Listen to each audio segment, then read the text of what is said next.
Hello and welcome. I'm Vincent Makori. This is Africa 54. The United Nations is denouncing what it says were ruthless acts against civilians in the northeastern Nigerian town of Baga. The UN urged the Nigerian authorities on Tuesday to quickly restore law and order and create conditions which enable an investigation into mass killings of civilians in the town of Baga. We deeply deplore the vicious, ruthless attacks against civilians in the northeastern Nigerian town of Baga, where Boko Haram has reportedly been operating since the 3rd of January. While the exact details remain unclear, what appears fairly certain is that mass killings and mass forced displacement have occurred. The deliberate targeting of civilians is clearly prohibited by international law, and we are very concerned at reports that there were children and elderly people among the victims. Well, Nigerian military officials say that at least 150 people had been killed in clashes with Islamists in Baga, but the UN Human Rights Office noted that there were widely differing accounts. For some perspective, I am joined via Skype from Boston by Aminu Gamawa, an international lawyer, political commentator on African issues, and a fellow at Harvard University. Mr. Gamawa, welcome. And first question here is, what has been your thought on the Nigerian military handling of the issue of insecurity in the northeastern part of Nigeria? Well, thank you for having me on the show. I would like to say that I have been in touch with the people that have been directly affected by this violence. And the people on the ground feel really hopeless, helpless, and they feel abandoned by their own government and by the international community as well.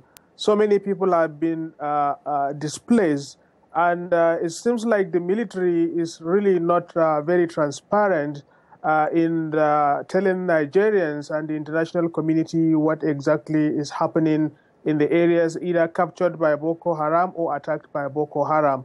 As I speak to you now, based on the sources from the Nigerian military, Baga is still under the control of Boko Haram, but still the army is saying that the number of the casualties, the people killed, released by Amnesty International and other eyewitness accounts, has been exaggerated. So the military is always out there trying to downplay the scale of the violence of Boko Haram, which really hasn't helped in understanding the magnitude of the problem and in also responding to it accordingly. Now, the question is, Nigeria is supposed to have the biggest military in West Africa and perhaps in Africa.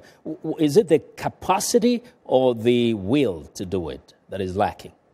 Well, I think it's both. If you look at the Nigerian military has performed really very well in other countries through the UN and ECOMOG peacekeeping operation.